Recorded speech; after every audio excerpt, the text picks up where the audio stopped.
there.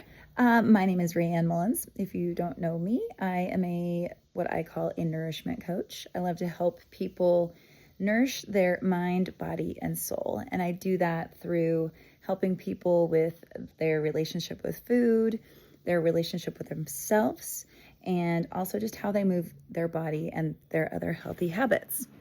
And I wanted to talk today about how our emotions and our memories can create a negative relationship with food. And so I thought of something recently that I decided I wanted to share with everybody. I, for many years, had been, just really focused on nutrition and fitness. In fact, I had a fitness studio. I've helped hundreds, maybe thousands of people with their fitness journey and their nutrition.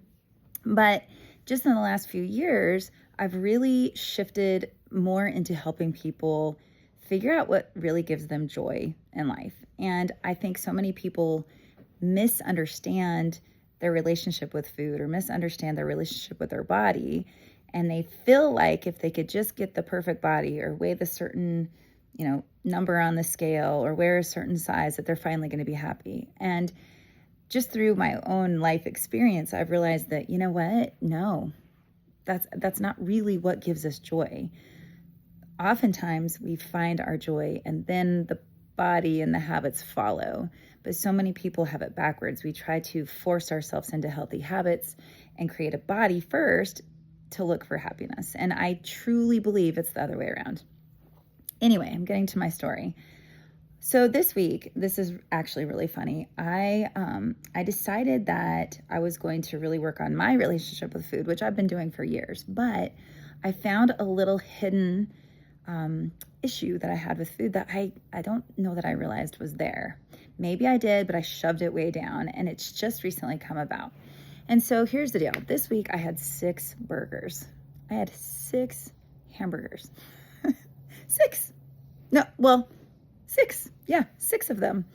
And the reason I think that's really funny is because you would think a nutrition health coach wouldn't be eating so many burgers, right? Now, I don't eat cheeseburgers because I can't do dairy.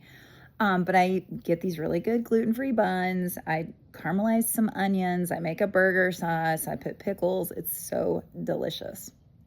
But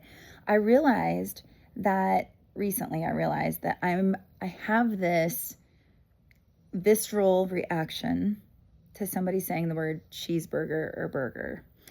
And so I think in the back of my mind for a really long time, I've had kind of this feeling that cheeseburgers and burgers were kind of bad or had some kind of power over me. And it wasn't until I started really doing my deep inner work that something came up for me about my dad. So my dad was a vegan for many, many years, super healthy, no animal products except butter, which I always thought was really weird because I'm like, that's still an animal product. So you're not really vegan.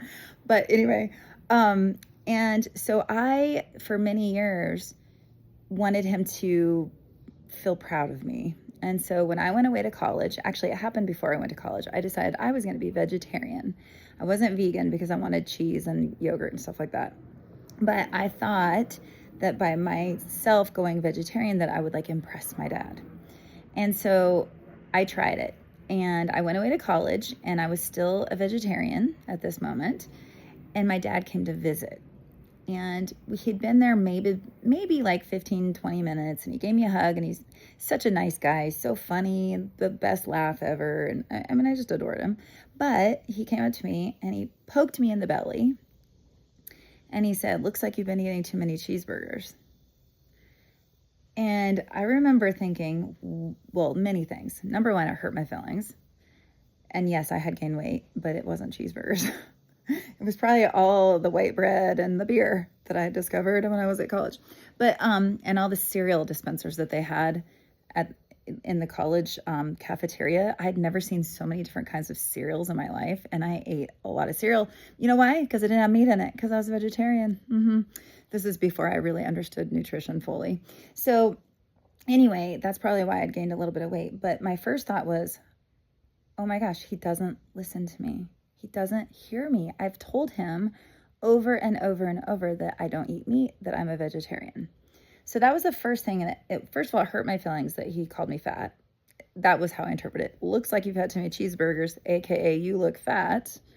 First thing. Second thing was, oh my gosh, he doesn't listen to me. I've told him over and over and over, as many times as I've talked to him on the phone, or as many times we've talked about that I'm vegetarian. He doesn't hear me.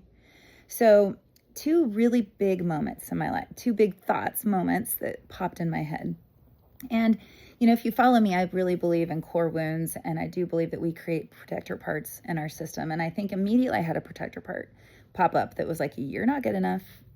Nobody listens to you. Nobody cares what you have to say.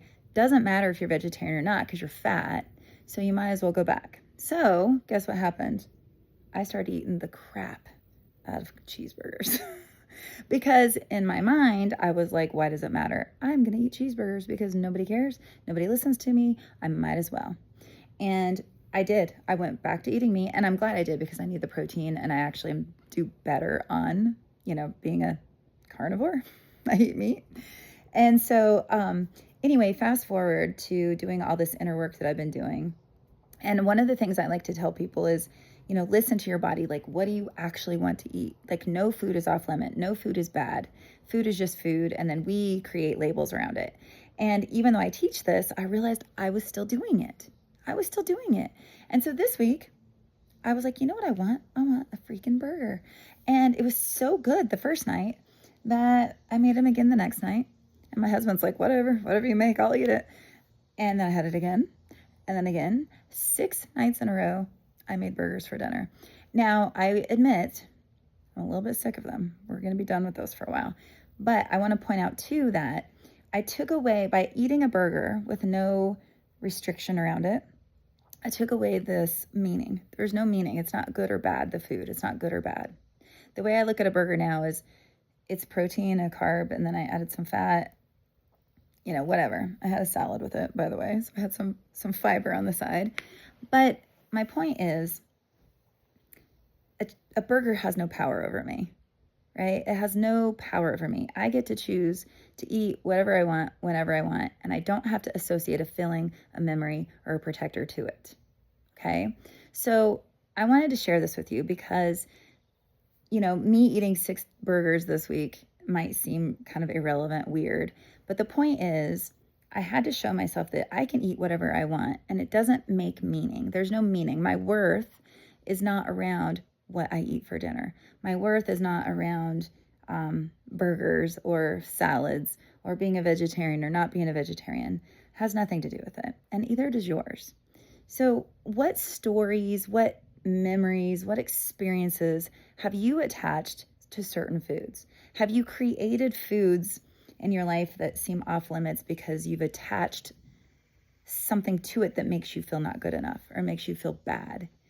Because we do this a lot.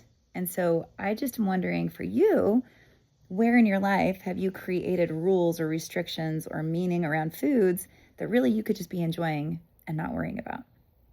I hope this makes sense, and I would love to hear from you.